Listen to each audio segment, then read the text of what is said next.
Today is a Thursday, January 17th. I am going to record my trading today in ES at 1220 tick chart.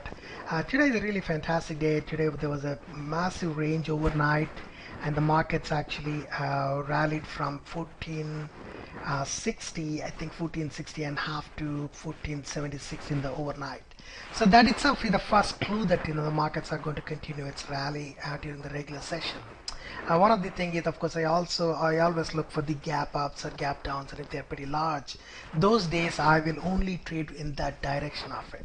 So I'm going to show you how I traded today, one particular pattern today. So I think let's go ahead and start simulating this data. This is a 1220 tick chart, so I'm going to start simulating the chart data itself, and then also I will also do a fib bands, which I use it along with the charts to show us. So this is going to simulate the overnight data first, and then so you're seeing that the bars are being printed, and then what else we have is this Fibonacci bands, which is being also printed there. So this is overnight, and probably about 9:30 time frame we'll just stop it and see if we can I think this is about 9:29, 9:30. So here, this is where the market actually opened it. And so at this point, what I wanted to do is I wanted to actually add up the Globex pivots, which is it takes the overnight range of the pivots and then it plots it, and then you can actually see it's how these Globex pivots have performed overnight. So it takes the low and high of the overnight session, and then it plots it for it only plots once a day. So that means right at 9:30 it plots it. And then so what we're going to do is we're going to use this measure as a some type of a trading limits for us to it. And I also actually use floor pivots and also the opening range pivots. When I get a chance, I'll probably try to show them also in the next couple of days of videos.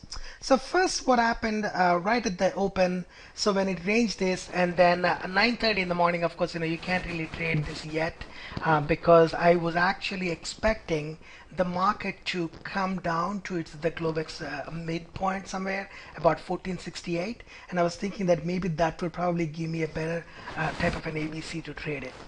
But let's just see what happened after that.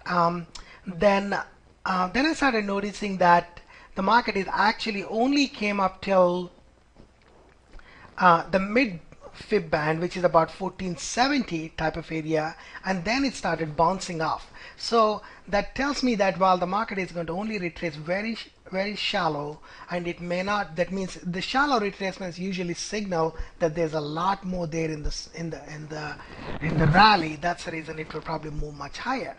But that itself is just not enough for me to trade it. So at that time, I'm still waiting for it to give me some type of a pattern setup. I wanted to take it and trade it. And this is all these tools. What I'm showing it is primarily from the market context perspective. So this is how I read the markets. Anybody uses the moving averages or pivots or a Fibonacci bands or a Bollinger bands or some way we read our market to say, okay, what's happening in the market. But I actually do not just only use them and trade them, because those are what I call as a support tools. So we can't really trade support tools. You have to trade some type of a pattern or a setup. So far I don't have it yet. So here it's still about 10 o'clock is the time here. I'm still waiting for market to show me some type of a pattern. So here that's what happened here, and then the market started making little bit higher highs and then started showing me lower highs, and that's when I started realizing that I think the market is probably wants to move up, and it is actually in a what I call is a symmetric triangle pattern, like a coiling kind of thing. So here, this is where I realized that this may be a symmetric triangle formation. So, and then I started actually drawing the lines connecting the dot from there to here, and then the lower bands from here to there. And this actually became a symmetric triangle. And I think about this time I wanted to actually show you my website where I actually posted these images in real time. So this is where I think I first discovered it that about 11:25, I guess a little bit later, 11:25, I discovered that this maybe the pattern is forming it. And then I knew that maybe the entry is going to be about 1474.25, and the targets are these, and the stop, the first I have an initial stop type of thing. So that's where I started trading it about 11:25. Let's just go back here and then run it up to 11:25.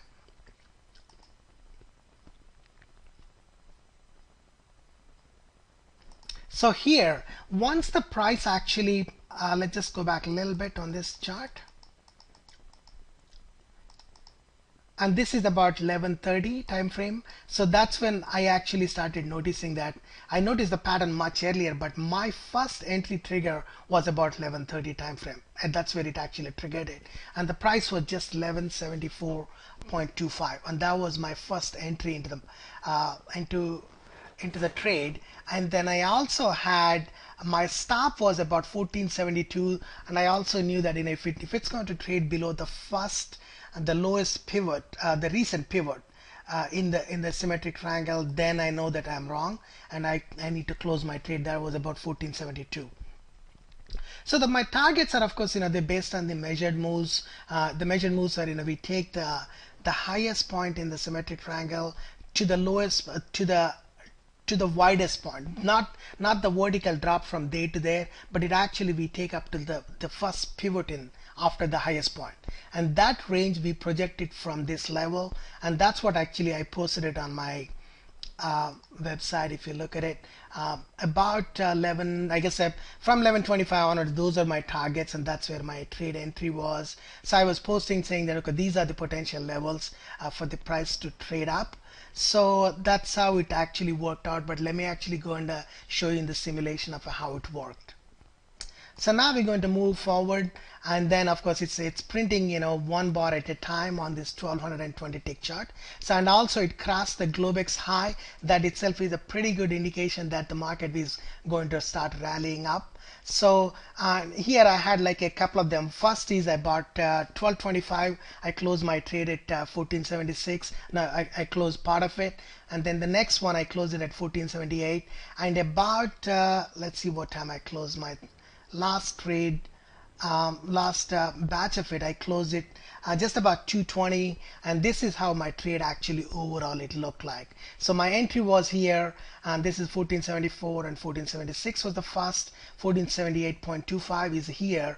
So I had 9 contracts going in, and I took out 3 contracts at the first 2 points profit, and then I took out 4 contracts the next one, and then I left 2 of them for runner. So basically I was thinking that, well, if it hits the 1480, I would actually close the trade.